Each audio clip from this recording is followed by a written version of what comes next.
Well, hello, friends, neighbors. John, your whiskey neighbor here. Welcome down the nook. Welcome to, I think it's going to be a really good weekend, at least for Canadian Single Malt. So what I have in front of me here and what I poured on the short is this year's release, this one over here, of Bridgeland's Glenbow whiskey, but finished in their fortified wine, their port. They make their own port down there. So now they have their own barrels that they've aged their port in, and now they can age their single malt. And that's what this is. It's this year's release. It's another year older. Last year's release, I bought at the distillery after a tour, loved it. I picked it as my Canadian whiskey of the year. I still love it, and I've poured it over here, but the feature is going to be this year's. So that's this one here, and I will nose it and taste it with you guys. It's already rich. It's actually been resting for about 20 minutes because it deserves that. It is my first thoughts, but I want to let you know, since it's released, it's available on their website, it's at their distillery. I want to give you my thoughts on what you could get and what might be a fantastic Christmas whiskey. We'll see. Pour something, pour a single malt with port finish would be great. Sherry would be okay. If you've got this one, pour that and we'll talk together. 3, 4.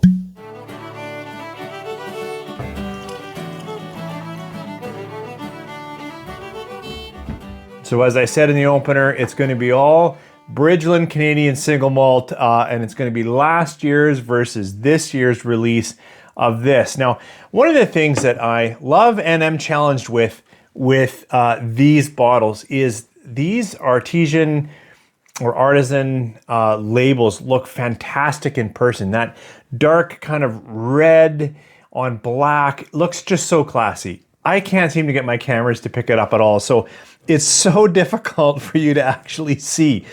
But I will say in person, it just has this richness. It's a really neat label. And this year, they put the bottle in this box, like so. It's it's taller. It's got a little bit more information on it, and certainly if you're doing this as a gift, would wrap up really well, easier than a glass bottle if you're trying to figure that out. Anyways, this isn't a gift show. It's not a Christmas show. This is a whiskey show. It's where I talk whiskey. And this release is, as I understand it, but a year older. I found the flyer, I didn't on the short, but it's somewhere around 5.5 years. Now, I don't know because this was 9 months in their port cask. Is this now a year and 9 months in the port cask? Either way, you can look at these. Now, I didn't equal pour. I think I'm trying to spare this one, and this one was the first pour, and it came out pretty quick. They're very similar in color. I think this one is darker, which makes me think it probably spent that extra year in that port cask. You guys can drop it in down below, Bridgeland, if you're watching, share some information. Of course, these single malts are natural color and non-chill filtered. And further, both of these say very clearly, all of this barley came from a single farm in Alberta, went to Red Shed Malting in Alberta, and then is aged, distilled and made and then aged in Alberta in Calgary. So it's awesome to have such a quality release that's also a local release. Let's talk this whiskey, just my first thoughts. Let's see what another year in that port did. This nose is so rich. It is all cherry and malt sugar and black forest cake. It's got a little bit of ginger, a little bit of orange. Just because it's a comparison, I am going to right away nose last year's. The difference for me is this is thicker cherries. This is thicker red fruits, little berry. This has a little more sprightly, a little bit of spicing on the edge. And this, now that I've said spicing, I can get a bit of wood structure already on the nose. But just comparing the two, this is just right now, super first thoughts. What's coming off the nose here is a darker cherry and berry mix. And then the next layers are that malt goodness and a little bit of spicing, bit of ginger, as I mentioned. Yeah, Yeah, I get a little more, like if I'm chasing citrus, because there's a bit of orange in both. This one, maybe a hint more into like a little bit of a lemon sour, and this is staying more in a full orange if I'm trying to get at that layer.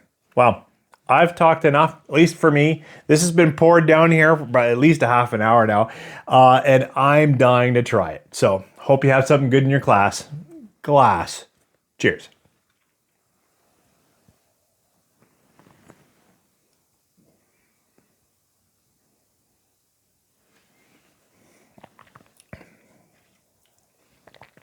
That had in the palate quite a bit more, nut quality, oak structure, graham cracker, cinnamon, darker baking spice, nutmeg. The nose, I was not worried, but thinking, oh, this is going to be, as I described, black forest cake, super sweet, because the nose has lots of sweetness in it. But the body, first taste, has a lot of structure and oaks and other things going around. Now, 52.9, first sip of the day. I definitely need another one just to see, like, okay, I need to wake up my palate and see what kind of layers I can get. Cheers.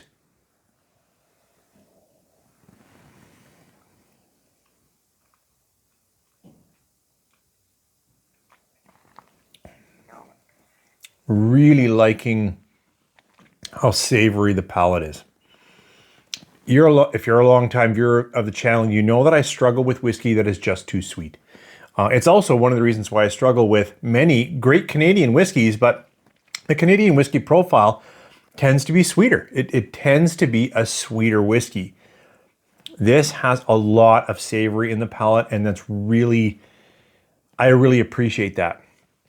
And the savory for only 5.5 years is significant from the oaks. Their wood management program, I remember when I was down there being really impressed at the quality of casks that they are getting, that they are maintaining, that they are able to shape. You know, that's the thing. When they get their own casks from Cooper and they're working with several, or one that I know of, then they're able to shape that cask with their own port. That also gets them, they know when that cask is great to try to put some whiskey in it. And I think they picked this one. This is drying on the back end. This is a little bit bitter, a little bit coffees, a little bit unsweetened cocoa, espresso type notes on that back end, which I like. It is certainly from the dark cherry on the nose through the spicing palate in the middle and the drying, slightly bitter oaks on the back end. Just a great experience. Now, I'm gonna do my best to clear out my palate and come back and try last year's expression. Well, thanks for staying with me. And now I'm gonna do exactly what I did earlier. It'll look very, very similar. Again, I don't know how the light's gonna play on this bottle, but this is last year's, right? So it's 52.5 instead of 52.9. Has the story on the back end here, single farm, Red Shed, finished in their fortified wine. They're basically a port. Of course, we can't call it port because we're here in Canada. And this one absolutely won my heart last year. I'm nursing it along because I know I won't see it again, except for now I see it again, but it is a little different. So let's see what last year's, especially after I've had this, I've done my best to clear my palate, but I'm just curious what I'm gonna get. It is more, like the fruit is, it's not sweeter, but it's a little bit more orchard almost, instead of, like, this is very dark berry for me. This has that, and alone I would have said that, but in contrast, like I'm almost getting like an apricot, and I just want to say that's just my nose and it's just today, but I'm getting a little more kind of that kind of fruit note rather than the dark cherry here. Let's try it on the palate. Cheers.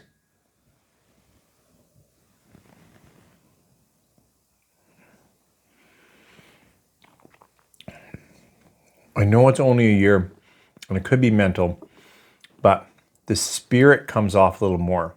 It's actually a little bit more coating in that perhaps it's not as much drying on the back end. So My palate holds it more. It feels a little bit more like I've got a little bit Werther toffee. I've got a little bit, just that, like just that kind of vanilla next bourbon type, a little bit more in the palate. It definitely doesn't have near as much fruiting. Now, it totally does. That's natural color. It's got all kinds of port goodness in here, but it's a little bit something else. I'm gonna try another sip. Cheers.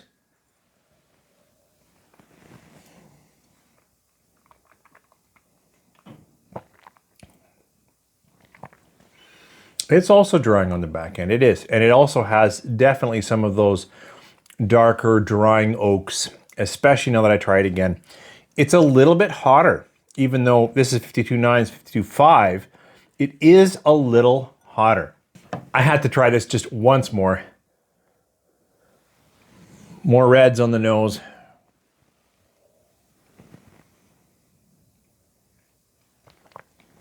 It is a little sweeter in the palate. It is a little cleaner in the palate. And it's perfectly hot in terms of 52 in a bit. It's got body and heft, but it doesn't bite as much. So I'm gonna, and that was those chocolate wafers in that cream dessert that happens around Christmas time in my family growing up. It had that chocolate wafer creaminess dessert, but those wafers are unsweetened chocolate, right? So it's got that cocoa unsweetened chocolate biscuit. Okay, so I bought this, sipped it all year, absolutely loved it, still love it. This new, fresh, first thoughts, but clearly I'm enjoying it. So I'm not gonna rate it, that would be a disservice. I just said hello to it, but as a hello, it's a fantastic whiskey. What are some of your favorite Canadian single malts? Have you had this year? Maybe you bought this already. I know it's been out for a couple of weeks. Have you had either of those? What do you think of them? What other Canadian single malts? I tend to go to like Two Brewers, just phenomenal. I like others. Now I'm thinking, oh shoot, I got to talk about all of them, and I didn't really want to trip myself up on that. But there are some really good ones out there for sure. Why don't you share below? Share with us so that as we think of Christmas, like maybe we want to share with friends that come over, family that come over, or you're looking for a gift idea. I like the box extension. I think that will help certainly in wrapping. Either way, share something down below. Thanks for joining me here. Have a great weekend.